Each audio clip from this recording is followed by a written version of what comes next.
Buenas noches, señores. ¿Cómo estamos? Ya estamos de vuelta aquí. Padre, en el nombre de Cristo te damos gracias por la bendición otra vez, Señor, de estar siempre en tu presencia, haciendo lo que tú nos has mandado hacer. Te agradecemos por las oportunidades que nos das, por el tiempo que nos permites hacer las cosas que son tuyas, Señor, y sobre todo porque nos das todas las oportunidades y facilidades para hacerlo. Te alabamos y te bendecimos en el nombre de Cristo Jesús. Amén. De nueva cuenta, buenas noches, señores. Espero que todos estén bien, que ya no estén muy apurados ni afanados haciendo las cosas de estas temporadas.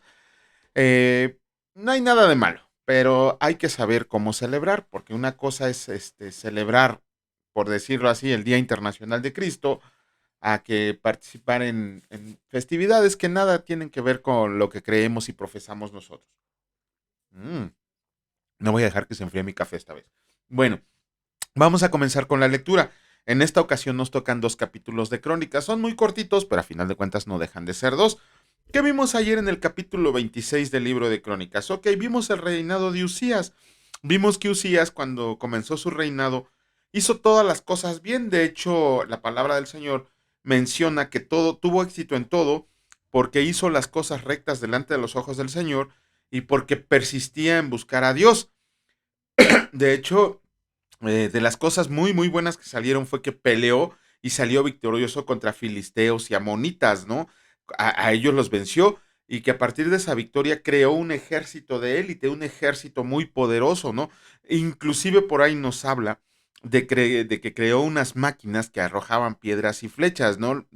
No lo sé, fíjense que nunca he investigado muy bien si para eso los tiempos de Usías ya se había inventado la catapulta. Yo creo que sí, y por ahí Usías se la copió o alguno de sus hombres la vio y dijo nosotros la podemos hacer. No lo sé, fíjense que nunca me había llamado la atención hasta el día de hoy, ¿no? Ver si a lo mejor en la palabra de Dios fue el precursor de las catapultas o si ya existían allá en China, que un día voy a hacer esa investigación de la línea paralela de tiempo. Por ahí tengo una Biblia. ¿Cómo se llaman? Hay una Biblia de arqueológica y una Biblia de usos y costumbres judías. Ahí deben de venir, ¿no? En la del diario vivir, busquen una Biblia del diario vivir si tienen oportunidad de adquirirla y ahí viene una línea de tiempo de lo que estaba pasando en el mundo al mismo tiempo de los sucesos que se narran en la Biblia.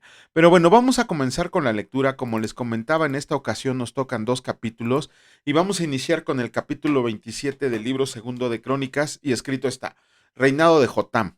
De 25 años era Jotam cuando comenzó a reinar y 16 años reinó en Jerusalén. El nombre de su madre fue Jerusa, hija de Sadoc, e hizo lo recto ante los ojos del Señor conforme a todas las cosas que había hecho Usías su padre, salvo que no entró en el santuario del Señor. Pero el pueblo continuaba corrompiéndose. Edificó él la puerta mayor de la casa del Señor y sobre el muro de la fortaleza edificó mucho. Además, edificó ciudades en las montañas de Judá y construyó fortalezas y torres en los bosques. También tuvo él guerra con el rey de los hijos de Amón, a los cuales venció y le dieron los hijos de Amón en aquel año 100 talentos de plata, 10,000 coros de trigo y 10,000 de cebada. Esto le dieron los hijos de Amón y lo mismo en el segundo año y en el tercero. Así que Jotam se hizo fuerte porque preparó sus caminos delante del Señor su Dios. Y los demás hechos de Jotam y todas sus guerras y sus caminos, he aquí están escritos en el libro de los reyes de Israel y de Judá. Cuando comenzó a reinar era de 25 años, y 16 años reinó en Jerusalén, y durmió Jotam con sus padres y los sepultaron en la ciudad de David, y reinó en su lugar Acaz su hijo. Ese fue el capítulo 27. Vamos a iniciar con la lectura del capítulo 28 y escrito está. Reinado de Acaz. De 20 años era Acaz cuando comenzó a reinar y 16 años reinó en Jerusalén, mas no hizo lo recto ante los ojos del Señor como David su padre. Antes anduvo en los caminos de los reyes de Israel y además hizo imágenes fundidas a los Baales. Quemó también incienso en el valle de los hijos de Hinom e hizo pasar a sus hijos por fuego conforme a las abominaciones de las naciones que el Señor había arrojado de la presencia de los hijos de Israel. Asimismo sacrificó y quemó incienso en los lugares altos, en los collados y debajo de todo árbol frondoso. Por lo cual el Señor su Dios lo entregó en manos del rey de los sirios, los cuales lo derrotaron y le tomaron gran número de prisioneros que llevaron a Damasco. Fue también entregado en manos del rey de Israel, el cual lo batió con gran mortandad, porque Peca, hijo de Remalías, mató a Judá en un día 120,000 hombres valientes, por cuanto habían dejado al Señor el Dios de sus padres.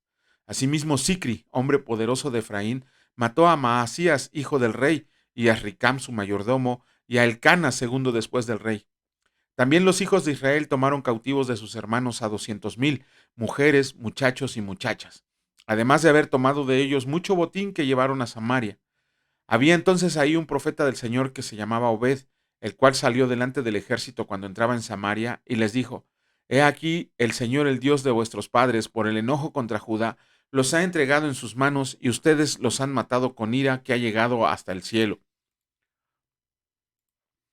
Y ahora han determinado sujetar ustedes a Judá y a Jerusalén como siervos y siervas, mas ¿no han pecado ustedes contra el Señor su Dios? Óiganme pues ahora y devuelvan a los cautivos que han tomado de sus hermanos, porque el Señor está airado contra ustedes. Entonces se levantaron algunos varones de los principales de los hijos de Efraín: Azarías, hijo de Joanán; Berequías, hijo de Mesimilemot; Ezequías, hijo de Salum; y Amasa, hijo de Adlai, contra los que venían de la guerra, y les dijeron: No traigan aquí a los cautivos, porque el pecado contra el Señor estará sobre nosotros. Ustedes traten de añadir sobre sus pecados y nuestras culpas, siendo muy grande nuestro delito y el ardor de la ira contra Israel. Entonces el ejército dejó los cautivos y el botín delante de los príncipes y de toda la multitud, y se levantaron los varones nombrados, y tomaron a los cautivos, y del despojo vistieron a los que de ellos estaban desnudos, los vistieron, los calzaron, y les dieron de comer y de beber, los ungieron y condujeron en asnos a todos los débiles, y los llevaron hasta Jericó, ciudad de las palmeras, cerca de sus hermanos, y ellos volvieron a Samaria. En aquel tiempo envió a pedir al rey Acaz a los reyes de Asiria que le ayudaran, porque también los edomitas habían venido y atacado a los de Judá, y habían llevado cautivos a sí mismos los filisteos, se habían extendido por las ciudades de la Cefela y del Negev de Judá, y habían tomado Bet-Semes, Ajalón, Gederot, Soco con sus aldeas, Timna también con sus aldeas, y Gimso con sus aldeas, y habitaban en ellas. Porque el Señor había humillado a Judá por causa de Acaz, rey de Israel, por cuanto él había actuado desenfrenadamente en Judá y había prevaricado gravemente contra el Señor. También vino contra él Tiglat-Pileser, rey de los asirios, quien lo redujo a estrechez y no lo fortaleció. No obstante que despojó a Acaz la casa de Jehová y la casa real y la de los príncipes para dar al rey de los asirios, éste no le ayudó. Además, el rey Acaz, en el tiempo que aquel le apuraba, añadió mayor pecado contra el Señor, porque ofreció sacrificios a los dioses de Damasco que le habían derrotado, y dijo: Pues que los dioses de los reyes de Siria les ayudan, yo también ofreceré sacrificios a ellos para que me ayuden. Bien que fueron estos su ruina y la de todo Israel. Además de eso, recogió Acaz los utensilios de la casa de Dios y los quebró, y cerró las puertas de la casa del Señor, y se hizo altares en Jerusalén en todos los rincones. Hizo también lugares altos en todas las ciudades de Judá, para quemar incienso a los dioses ajenos, provocando así a ira al Señor, el Dios de sus padres. Los demás de sus hechos y todos sus caminos, primeros y postreros, he aquí están escritos en el libro de los reyes de Judá y de Israel. Y durmió Acaz con sus padres y lo sepultaron en la ciudad de Jerusalén, pero no lo metieron en los sepulcros de los reyes de Israel, y reinó en su lugar Ezequías su hijo. Bueno, ahí vemos que malas cosas puede traer la amargura, ¿no? A veces la oración no respondida hace que muchos cristianos se sientan abandonados o que Dios no los escucha o situaciones ahí, y por eso se van tras esas cosas, ¿no? Como si tuviéramos un Dios que está nada más atento a nuestras peticiones o a lo que nosotros deseamos, ¿no? Y pues no es así. Bueno, mañana, si Dios lo permite, estaremos haciendo el comentario. Vamos a iniciar en esta ocasión con la lectura del libro de Zacarías, pero vamos a hacer un pequeño comentario al libro de Zacarías, lo que leímos ayer. Ayer leímos el capítulo 9. Bueno, del capítulo 9 al último capítulo, que es el 14, tenemos que ver ahí que son grandes visiones, señales, profecías acerca de la primera y la segunda venida de nuestro Señor Jesucristo. De hecho, ayer leímos en el versículo 9 una profecía que es muy, muy conocida. Sin embargo, solamente viene en dos evangelios.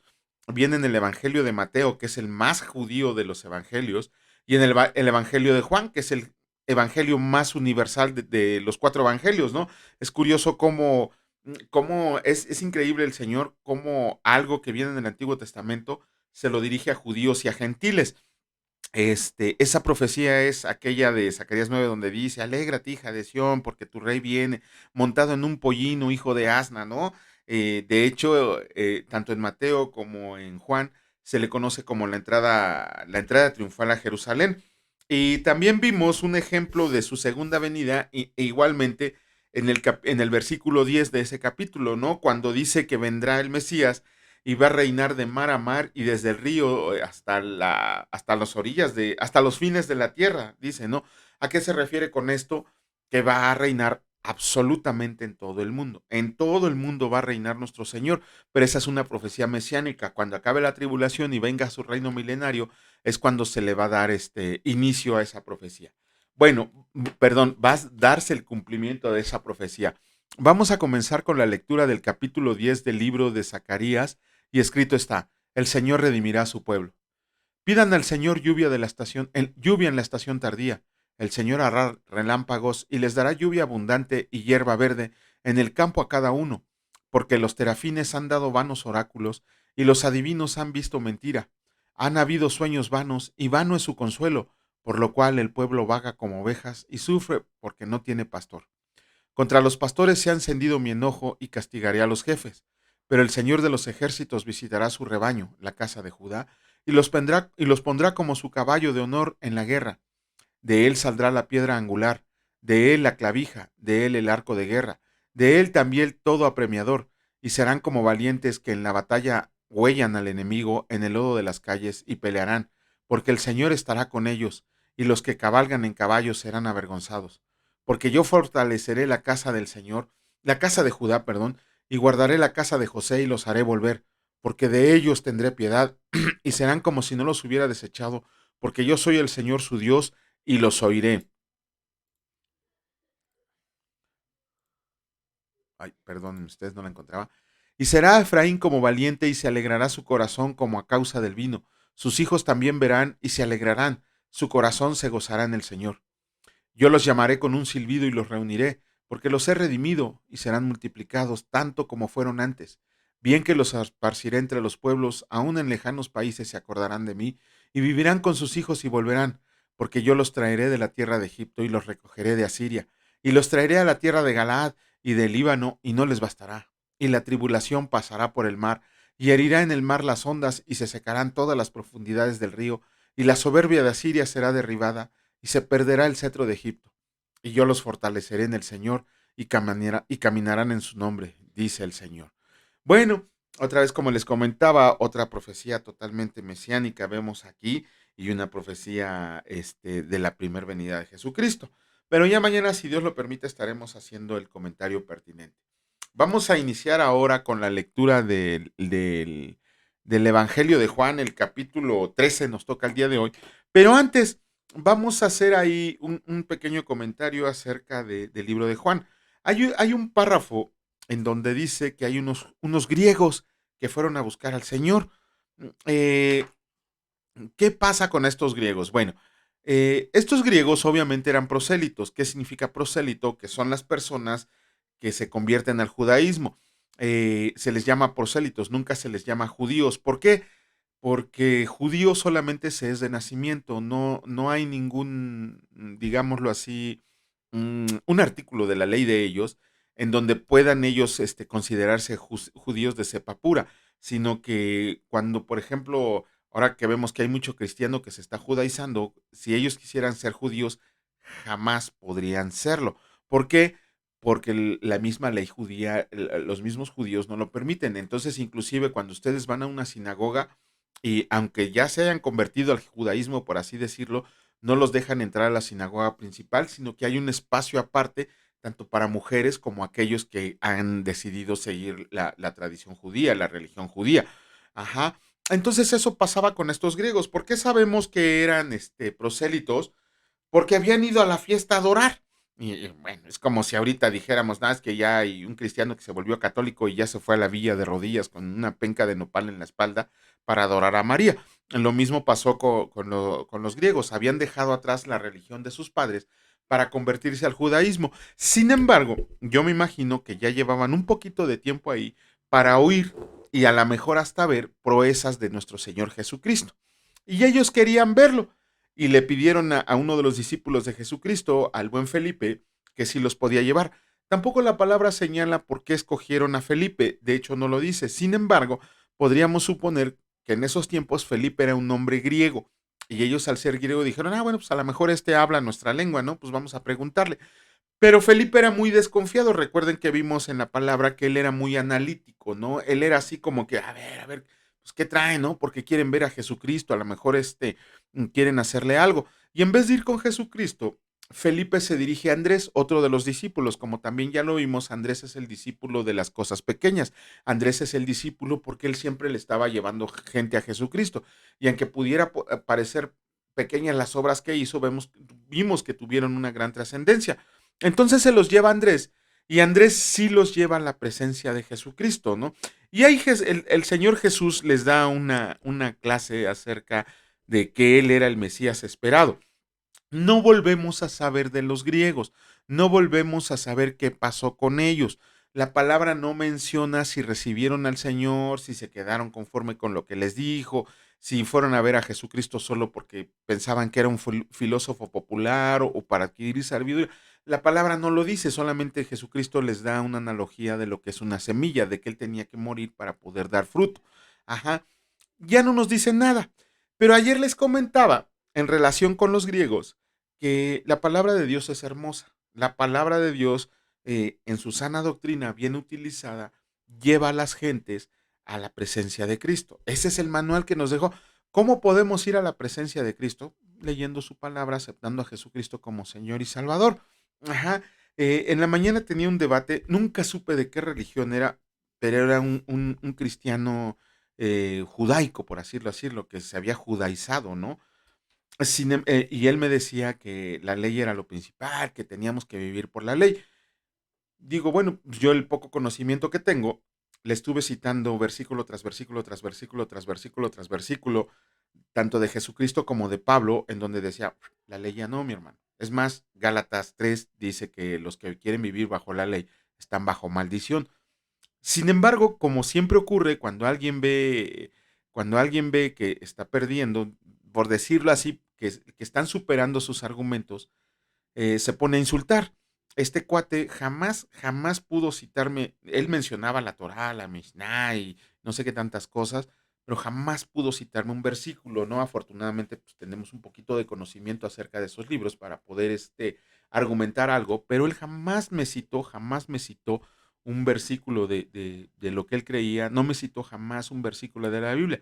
Al final le dije, bueno, deje usted de seguir a hombres y póngase a seguir a Jesucristo. Bueno, pues con eso faltó para decirme unas cosas ahí medio tremendas que no creo que algún judío se lo hubiera permitido o un cristiano, y se fue, ¿no? Pero bueno, también eso es lo que vemos, que nosotros, como los griegos, deberíamos de buscar a Jesús. Y los griegos, créanme, no se fueron insatisfechos, se fueron con un gozo tremendo, pues, conocieron al autor de la vida. De la misma manera, cuando nosotros buscamos a Jesús, nunca regresamos con las manos vacías. Jesús siempre nos da lo que necesitamos, siempre nos escoge para lo que Él quiere usarnos. Pero también hay muchos vivales que se acercan a la palabra de Dios para hacer dinero, fama y fortuna. En alguna clase que yo les di a varias personas, yo les decía, les hice una apuesta. Yo les apuesto que con el conocimiento que tengo de la palabra de Dios, el día de hoy me pongo a predicar afuera del metro y en menos de un año voy a tener una iglesia con no menos de 5,000 gentes. ¿Por qué? Porque podría utilizar la palabra de Dios para beneficio propio, que es lo que utilizan hoy, lo que es el movimiento carismático, lo que es el movimiento de ven y recibe tu milagro, lo que es el movimiento de la prosperidad. Todas esas son porquerías y aberraciones que han hecho hombres ambiciosos que seguramente van a estar revolcándose en el infierno y va a haber algún lugar especial para ellos. ¿Por qué? Porque están mercando con la palabra de Dios. Nosotros, nuestro lema siempre ha dicho, Señor Jesús, yo no quiero vivir de ti, yo quiero vivir para ti. Esa es una gran diferencia. Por ahí con dolor veo pastores, misioneros, pseudopastores, pseudomisioneros, pseudo ministerios que les ponen que les regalen estrellitas, que les regalen dinero, les dan números de cuenta y todo, para que les depositen porque es para la obra del Señor. Las cosas no son así. El Señor ¿por qué? Porque no tienen confianza en Dios. Si ellos tienen un ministerio es porque el Señor les va a proveer todo lo que quieran, no lo que ellos pidan o necesiten. El Señor le va a dar lo que necesiten. Y si alguien te está pidiendo dinero por predicarte, por darte un ministerio, por decirte que va a hacer las cosas del Señor, mi hermano, tienes que salir corriendo, ¿no? Hazle como Josué, sal corriendo de ahí porque seguramente vas a caer presa de una falsa secta, de una falsa religión, de un falso pastor, de un falso maestro. Lo mismo pasa, les digo, la palabra de Dios es tan increíble que, que puedes hacer fama y dinero sin ningún problema. Por ahí hay un escritor llamado J. J. Benítez, que escribió una serie de libros, tiene un montón de libros, los astronautas de Yahvé, la aparición de María, no sé qué tantas cosas, pero es muy famoso por una serie de libros llamados Caballo de Troya. Su servidor ya los leyó. Cuando leí el primero, todavía no estudies más, ni siquiera me había convertido al cristianismo. Cuando leí todos los demás, ya los leí con el conocimiento de la palabra de Dios. Son totalmente unas aberraciones. De hecho, en palabras de él, Jesucristo es el gran extraterrestre. Es un tipo que cree que Jesucristo es un extraterrestre, que todas las cosas que pasaron son de ovnis y todo. De hecho, él es ufólogo y se ha hecho pues rico, rico mercando con la palabra del Señor, y todo inició con este pasaje de los dos griegos. Si ustedes han tenido oportunidad de leer su primer libro, que se llama Caballo de Troya, todo inicia con este pasaje, con el de los griegos, ¿no? Todo lo demás es una sarta de mentiras. Quienes no están preparados para ese tipo de lecturas, pues se van a creer a pie juntillas todo lo que dicen. Sin embargo, todos aquellos que conocemos un poquito no solo de la palabra, sino del entorno que lo rodea, sabemos que sus libros no valen la pena, es una pérdida de tiempo. De hecho, inclusive, sus propios compañeros ufólogos y los científicos desacreditan totalmente a este periodista porque jamás ha citado una fuente, porque todas sus investigaciones son una copia del libro de Urantia. Si no lo saben, el libro de Urantia cayó dominio público en el 2006 en Estados Unidos y en el 2009 en todo el mundo. No lo recomiendo la lectura, nada más se van a llenar de mala doctrina, pero si lo quieren leer, pídanle permiso al Señor, ¿no? Él sacó todo eso del libro de Urantia. De hecho, hizo por ahí un video de construcciones en la Luna y ya se supo la verdad, que lo mandó a hacer en un estudio de animación. Es un señor que se ha hecho millonario mercando con Jesucristo. ¿Por qué? Porque todos los libros de Caballo de Troya, según él, ellos son los griegos. Son dos soldados estadounidenses que tuvieron la oportunidad de viajar al pasado y convivir con Jesucristo, pero toman la identidad de los dos griegos. Les digo que por eso, o sea, quien no está preparado van a ser inclusive esto una religión de las porquerías, de las sandeces que están escritas en esos libros señalando que Jesucristo es un extraterrestre. De hecho, una vez me enfrenté con un señor, pues yo no demerito a ninguna persona, pero no tenía ninguna preparación y él me dijo que Jesucristo era un extraterrestre. Cuando le demostramos que estaba totalmente equivocado, este, pues se enojó y tuvimos que utilizar ahí unas cosas que afortunadamente todavía no era muy buen cristiano que digamos, pero bueno, este, pero tenemos que leer la palabra de Dios, no solamente para nutrir nuestro espíritu, sino para poder estar preparados para defendernos de todo tipo de ataques. Ajá, por ahí nos insisten y nos persisten y hasta nos maldicen si no somos seguidores de la ley, cuando ellos no comprenden ni siquiera el concepto de ley, cuando nunca han leído que Jesucristo mismo dijo que la ley fue hasta Juan y los profetas. Ajá, no está mal, o sea, es un intento de agradar al Señor el quererse judaizar, pero cuando lo llevan a los extremos es cuando pierden de vista que al que deben de vivir es a Cristo, no a una ley. Pero bueno, ya pronto haremos un video de la ley contra la gracia, a ver quién gana, ¿no? A ver quién gana. Bueno, entonces, tenemos que leer, pero para comprender, para adquirir conocimiento acerca de nuestro Señor Dios, Padre Todopoderoso, y estar preparados para presentar una defensa adecuada de nuestra fe, ¿no? Que no nos agarren en curva. Si nosotros no leemos, a cualquier barbón no les vamos a hincar. Si nosotros no leemos, a cualquier Dios que nos presente le vamos a orar. Entonces, pongámonos a leer. Y si tienen problemas a leer, para eso el Señor nos puso aquí. Y si tienen ustedes dudas, con todo el gusto del mundo se las resolvemos o se las ampliamos. Pero bueno, vamos a empezar con la lectura del Evangelio de Juan. En esta ocasión nos toca el capítulo 13 y escrito está: Jesús lava los pies de sus discípulos. Antes de la fiesta de la Pascua, sabiendo Jesús que su hora había llegado para que pasara de este mundo al Padre, como había amado a los suyos que estaban en el mundo, los amó hasta el fin. Y cuando cenaban, como el diablo ya había puesto en el corazón de Judas Iscariote, hijo de Simón, que le entregara, sabiendo Jesús que el Padre le había dado todas las cosas en sus manos y que había salido de Dios y a Dios iba, se levantó de la cena y se quitó su manto, y tomando una toalla se la ciñó, y luego puso agua en un lebrillo, y comenzó a lavar los pies de los discípulos y a enjugarlos con la toalla, con que estaba ceñido. Entonces vino a Simón Pedro, y Pedro le dijo: Señor, ¿tú me lavas los pies? Respondió Jesús y le dijo: Lo que yo hago tú no lo comprendes ahora, mas lo entenderás después. Pedro le dijo: No me lavarás los pies jamás. Jesús le respondió: Si no te lavare, no tendrás parte conmigo. Le dijo Simón Pedro: Señor, no solo mis pies, sino también las manos y la cabeza. Jesús le dijo: El que está lavado no necesita sino lavarse los pies, pues está todo limpio, y ustedes limpios están, aunque no todos, porque sabía a quién le iba a entregar, por eso dijo: No están limpios todos. Así que después que les hubo lavado los pies, tomó su manto, volvió a la mesa y les dijo: ¿Saben lo que les he hecho? Ustedes me llaman maestro y señor, y dicen bien porque lo soy. Pero si yo, el señor y el maestro, he lavado sus pies, ustedes también deben lavarse los pies los unos a los otros. Porque ejemplo les he dado, para que como yo les he hecho, ustedes también hagan. De cierto les digo, el siervo no es mayor que su señor, ni el enviado es mayor que el que le envió. Si saben estas cosas, bienaventurados serán si las hicieran. No hablo de todos ustedes, yo sé a quienes he elegido, mas para que se cumpla la escritura. El que come pan conmigo levantó contra mí su calcañar. Desde ahora les digo antes que suceda, para que cuando suceda crean que yo soy. De cierto les digo, el que recibe al que yo envié, me recibe a mí, y el que me recibe a mí, recibe al que me envió. Jesús anuncia la traición de Judas. Habiendo dicho Jesús esto, se conmovió en espíritu y declaró y dijo: de cierto les digo, que uno de ustedes me va a entregar. Entonces los discípulos se miraron unos a otros, dudando de quién hablaba, y uno de sus discípulos, al cual Jesús amaba, estaba recostado al lado de Jesús. A este pues hizo señas Simón para que le preguntara quién era aquel que quien hablaba. Él entonces, recostado cerca del pecho de Jesús, le dijo: Señor, ¿quién es? Respondió Jesús: A quien yo dé el pan mojado, aquel es. Y mojando el pan, le dio a Judas Iscariote, hijo de Simón. Y después del bocado, Satanás entró en él. Entonces Jesús le dijo: Lo que vas a hacer, hazlo pronto.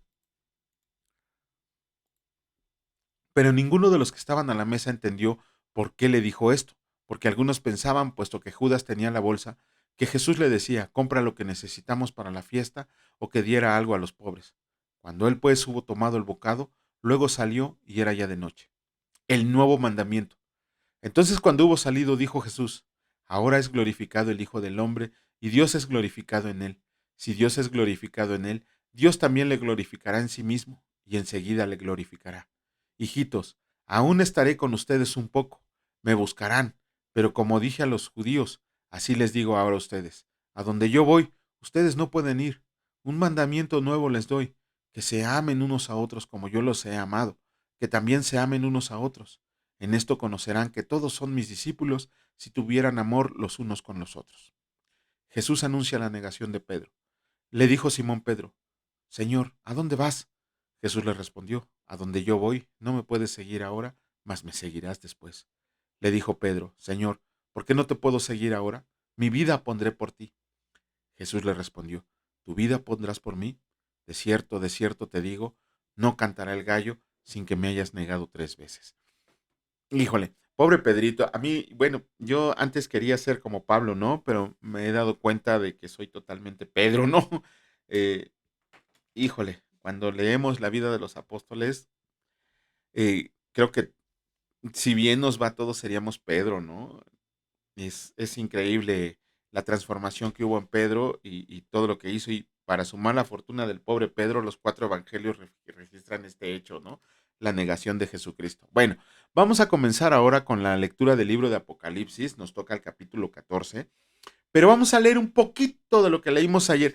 Desgraciadamente, no podemos dar un comentario extenso. Ya estamos programando un plan para el próximo año, que ya está a la vuelta de la esquina, para que podamos leer un poquito menos y explicar un poquito más también. Vamos a leer toda la Biblia en un año. En esta ocasión, en este plan, la leímos 2 veces. En el próximo año vamos a leerla una sola vez, pero vamos a tratar de hacer que podamos explicar un poquito más para que tengamos una mejor comprensión y que nos ayuden ustedes a retroalimentarlos, porque no nada más es de acá, nosotros también aprendemos mucho de ustedes. Bueno, ¿de qué habla el libro, el capítulo 13 de Apocalipsis? Bueno, a grandes rasgos, habla de dos bestias, ¿no? Una que surge del mar y una que surge de la tierra. La que surge de la tierra, todos los comentaristas bíblicos dicen que va a surgir de la tierra de Israel. De hecho, por ahí los israelitas dicen que ya nació su Mesías desde hace como 4 años, ¿no? Un tal Isquiyahu Ben David. Ahí investiguenlo. ¿Cómo se llama? Esa bestia que sale del mar va a ser adorada como si fuera Dios. Ajá. Pero también la palabra nos advierte que todos los que adoren a la bestia no están escritos en el libro de la vida. Ajá. También nos habla, desde ahí nos empieza a hablar que los verdaderos creyentes van a ser asesinados y martirizados, ¿no? Y la segunda bestia será un judío de Israel. Eso ya es una profecía totalmente cierta. De hecho, hay muchas profecías que hablan del anticristo que va a venir de la tierra de Israel, ¿no? Pero en realidad, todo esto, la primer bestia, eh, es una analogía del Imperio Romano reanimado. Ojo, no estoy hablando de la Iglesia Católica Romana. En esta ocasión no es que me guste defenderlos, pero la palabra del Señor no habla que esa gran bestia, que la ramera, que todo esto no es la Iglesia Católica Romana. Ahora que lleguemos al capítulo 17 y 18 vamos a explicar más o menos quién es, pero para fortuna de ellos, o sea que tienen oportunidad, no es la Iglesia Católica, no esa bestia. Ajá, ok, pero hay algo que siempre nos ha llamado la atención y es un pasaje un poquito oscuro acerca de cuál es la marca de la bestia, ¿no? Porque dice que se nos va a poner una marca o en la mano derecha o en la frente. Ajá. Conforme ha ido avanzando el tiempo, conforme ha ido avanzando la palabra del Señor, conforme ha ido hablando, habiendo toda la información, va cambiando la marca, ¿no? O sea, por eso les digo, no se crean de los falsos profetas, no se crean de los falsos pastores que les dicen que, no, hermanos, va a ser. No, no es cierto, es mentira. La palabra del Señor no dice que va a ser. Por eso tenemos muchas interpretaciones. ¿Por qué? Porque por allá por los 60 empezaron a decir que iba a ser un tatuaje, que te iban a poner un tatuaje aquí o aquí y que con eso ibas a identificarte como hijo de Satanás, como el que rechazaste a Cristo. Por eso los tatuajes fueron tan satanizados. Ojo, yo no estoy de acuerdo con los tatuajes. Ahí tendrían que leer la palabra de Dios para que investigaran qué dice Dios acerca de los tatuajes, ¿no? Si hay un versículo, no es muy explícito. Ajá. Pero personalmente yo estoy en contra de los tatuajes para aquellos que son, ¿cómo se llama? Seguidores de Jesucristo. Bueno, eso ya es cuestión de cada uno. Léanlo ustedes en la palabra y ya el Señor les dará una respuesta. Después, por ahí, por los 90, cuando empezó el boom de las tarjetas de crédito, finales de los 90, también dijeron que la marca de la bestia iban a ser las tarjetas de crédito. De hecho, me tocó ver en varias conferencias de la iglesia donde asistía que varios pastores sacaron las tarjetas de crédito y mole, doña María, las cortaron a la mitad, ¿no? No sé de dónde recibieron esa revelación, pero bueno, con el avance de la tecnología, después nos dijeron que iba a ser un código de barras. ¿Se acuerdan cuando salieron los códigos de barras? En todas las, no tengo aquí ninguno, en todos los productos empezó a salir un código de barras. Muchos conspiracionistas, muchos, otra vez falsos maestros, dijeron que ese código de barras representaba la marca de la bestia, porque jugando con los números sí nos daba el número 666. Pero de hecho, hay muchos nombres en la historia que nos da el número 666. Ajá. Entonces, otra vez bueno, después volvió a avanzar el tiempo y hace como, ¿qué será? Hace como unos 5 años empezaron a decir que la marca de la bestia iba a ser un chip insertado, que te lo iban a insertar abajo de la piel, aquí en la, ¿cómo se llama? En la mano o en la frente. Ok. Digo, todos nosotros que pagamos impuestos o que estamos registrados ante Hacienda, la Secretaría de Hacienda y Crédito Público, entre el Servicio de Administración Tributaria, Para que te otorguen tu fiel, que ya es indispensable para que tú puedas presentar tus declaraciones, y quienes presentan declaraciones lo saben, el sistema ya tiene no solo tus huellas dactilares, decimos los abogados que te pasan al piano, ¿no? Te registran las 10 huellas dactilares, ¿no? También te registran la retina. Te registran la retina y te piden un correo y te dan un archivo para que ellos puedan estar enterados de todos tus movimientos financieros. Bueno, por lo menos ellos dicen que financieros. Ese ese, inclusive te dan una memoria USB con un token. Los bancos también antes te daban un token, ¿no? Que insertabas y que será tu clave para poder acceder a todos los servicios. Ese chip pretendieron en algún momento insertarlo debajo de la piel. De hecho, ya se venden chips para mascotas y para seres humanos que se insertan debajo de tu piel para que seas localizado en caso de algún desastre, Dios no lo quiera, algún secuestro, algún accidente o algo. Hay mucha gente que ya se insertó ese chip. De hecho, ahora vemos que por ahí hay una persona muy poderosa en el mundo de la tecnología que está experimentando ya con seres humanos y chips en la cabeza. Esos chips, de hecho, inclusive ya hay un experimento en que ellos pudieron jugar ping pong en una pantalla sin utilizar controles, solamente con la mente. Ya se lo insertaron a un puerco, ¿no? Ese chip, y ya pueden controlarlo en muchas cosas. Entonces muchos dicen, bueno, en Alemania, en Estados Unidos y en Canadá ya hay ciudades, ciudades del futuro, les dicen ellos, en que todo se maneja así, por medio de ese chip. Tú vas al mercado, compras algo y pasas tu mano y te sales como si nada, ¿no? Ya inmediatamente lo registra. Pero ahora vemos que lo que está en boga es el comercio electrónico. Es el comercio electrónico. Hay muchos servicios, por ejemplo, eh, para obtener tu cédula profesional, antes era un relajo porque tenías que ir a profesiones, tenías que tramitarla en la universidad donde habías estudiado, tenías que hacer muchos movimientos. Ahora es muy fácil adquirir tu cédula profesional. En cuanto tú terminas de hacer tu tesis, tu examen profesional, nada más la universidad se encarga de mandarle la información por correo electrónico ¿cómo se llama? A cédulas profesionales. Y cédulas profesionales te dice, ya está, deposítame 1,100 pesos y te la envío por correo. Antes tan bonita que era la cédula con tu foto, un documento y bien bonito, como la cartilla militar, y ahora es una simple hoja de papel verde. Esa es tu cédula profesional, ¿no? Los que tienen cédula profesional o lo están a punto de adquirirla, de esa manera lo tenemos por medio del comercio electrónico. Ahora vemos que hay muchas aplicaciones y casi todo ya se pide por internet y de internet te paga. ¿Qué quiere decir esto?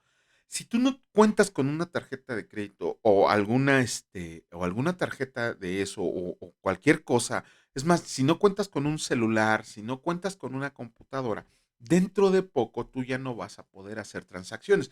No estoy diciendo que esta sea la marca de la bestia. Sin embargo, sí todos los comentaristas bíblicos señalan que que nos van a obligar a apostatar de nuestra fe por medio de la economía, porque la palabra del Señor dice que no vas a poder comprar ni vender nada si no utilizas esto. Cuando estuvimos en esta pandemia, ¿se acuerdan? Fue cuando se puso más en boga, en el sentido de, como no podíamos ir a ninguna tienda departamental a adquirir nuestros productos, nosotros escribíamos qué necesitábamos, dábamos el número de tarjeta de crédito, te descontaban tu pago y a las 4 o 3 horas tú ya tenías aquí tus productos. Ese es el comercio electrónico. De hecho, ya generalmente, de hecho, eso en poco va a ser así como se manejan las cosas. Ya todavía lo único que queda pues es tu mercado local y tus tienditas, los puestos de la calle donde todavía tiene que ser en efectivo, pero ya los van a obligar a que se registren para que puedan hacer sus pagos. De hecho, ahí ven ustedes que todos esas personas ya traen hasta ¿cómo se llama esta cosita? Su terminal para poder hacer cobros, ¿no? Ya puedes hacer transferencias. Tú ya puedes ir a la calle, a los puestos de la calle, y cuando no llevas dinero en efectivo, oye, ¿aceptas transferencia? Sí, acepto transferencia. Ya no necesitas dinero en efectivo, todo es el comercio electrónico. Yo no quiero decir que esta sea la marca de la bestia, no sé más adelante qué más puedan implementar. Simplemente sí tenemos que tener cuidado porque la marca de la bestia va a tener que ver con la economía. Ajá, ¿por qué? Porque la palabra del Señor dice bien claramente que no vamos a poder comprar ni vender nada si no tenemos esa marca. De hecho, esa marca, aunque no sabemos qué va a ser, sí sabemos que va a ir en la frente o en la mano derecha, y que todo aquel que no se ponga la marca de la bestia, no. Entonces, ahí va a ser una gran prueba para los verdaderos cristianos, va a ser una prueba grandísima.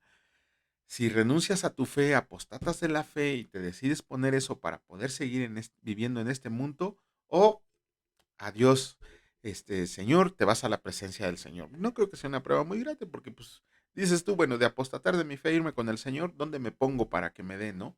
Pero bueno, para que me den mi merecido. Pero bueno, y ya nada más el número 666.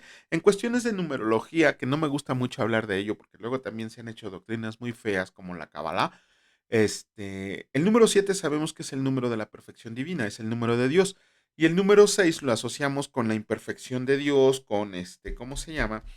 Con, con aquellos que han creído de la gracia y de la perfección de Dios. Ajá, a eso se refiere el número 6. Dice, sabes que nada más es un número, sí, pero jamás vas a poder pasar al 7. Esa es la perfección de Dios. Por eso cuando Juan nos dice que el que tiene entendimiento, que entienda que el número 666 es el número de la bestia, porque está hablando de la Trinidad satánica, ¿no?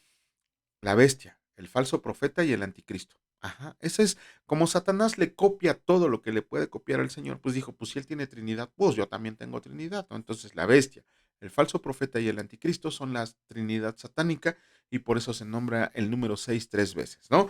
Bueno, si tienen dudas, con gusto se las ampliamos, esperamos sus comentarios y vamos a iniciar con la lectura del capítulo de hoy. Nos toca el capítulo 14 del libro de Apocalipsis y escrito está. El cántico de los 144,000. Después miré, y he aquí el cordero que estaba en pie sobre el monte de Sión, y con él 144,000 que tenían el nombre de él y el de su padre escrito en la frente. Y oí una voz del cielo como estruendo de muchas aguas y como sonido de un gran trueno. Y la voz que oí era como de arpistas que tocaban sus arpas y cantaban un cántico nuevo delante del trono y delante de los cuatro seres vivientes y de los ancianos. Y nadie podía aprender el cántico sino aquellos 144,000 que fueron redimidos de entre los de la tierra. Estos son los que no se contaminaron con mujeres, pues son vírgenes. Estos son los que siguen al Cordero por donde quiera que va. Estos fueron redimidos de entre los hombres como primicias para Dios y para el Cordero, y en sus bocas no fue hallada mentira, pues son sin manchas delante del trono de Dios. El mensaje de los tres ángeles. Vi volar por en medio del cielo a otro ángel que tenía el Evangelio eterno para predicarlo a los moradores de la tierra, a toda nación, tribu, lengua y pueblo, diciendo a gran voz, teman a Dios y denle gloria, porque la hora de su juicio ha llegado, y adoren a aquel que hizo el cielo y la tierra, el mar y las fuentes de las aguas. Otro ángel le siguió diciendo, ha caído Babilonia, la gran ciudad, porque ha hecho beber a todas las naciones del vino del furor de su fornicación. Y el tercer ángel lo siguió diciendo a gran voz, si alguno adora a la bestia y a su imagen y recibe la marca en su frente o en su mano, él también beberá del vino de la ira de Dios que ha sido vaciado puro en el cáliz de su ira, y será atormentado con fuego y azufre delante de los santos ángeles y del Cordero. Y el humo de su tormento sube por los siglos de los siglos, y no tienen reposo de día ni de noche los que adoran a la bestia y a su imagen, ni nadie que reciba la marca de su nombre. Aquí está la paciencia de los santos, los que guardan los mandamientos de Dios y la fe en Jesús. Oí una voz que desde el cielo me decía, escribe, bienaventurados de aquí en adelante los muertos que mueren en el Señor. Sí, dice el Espíritu, descansarán de sus trabajos porque sus obras con ellos siguen. La tierra es cegada. Miré, y he aquí una nube blanca, y sobre la nube uno sentado semejante al Hijo del Hombre, que tenía en la cabeza una corona de oro y en la mano una hoz aguda. Y del templo salió del otro ángel clamando a gran voz al que estaba sentado sobre la nube. Mete tu hoz y ciega, porque la hora de cegar ha llegado, pues la mies de la tierra está madura. Y el que estaba sentado sobre la nube metió su hoz en la tierra, y la tierra fue cegada. Salió otro ángel del templo que está en el cielo teniendo también una hoz aguda, y salió del altar otro ángel que tenía poder sobre el fuego, y llamó a gran voz al que tenía la hoz aguda, diciendo, mete tu hoz aguda y vendimia los racimos de la tierra, porque sus uvas están maduras.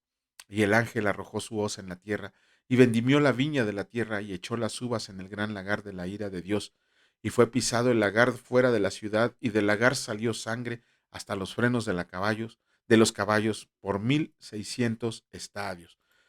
Híjole, cada vez se va poniendo más dura, ¿no? Los juicios del Señor, y eso que faltan las 7 copas de la ira, y la destrucción de Babilonia, y la destrucción, bueno, güey, mejor no nos adelantamos y vamos a esperar a leerlo en la palabra del Señor.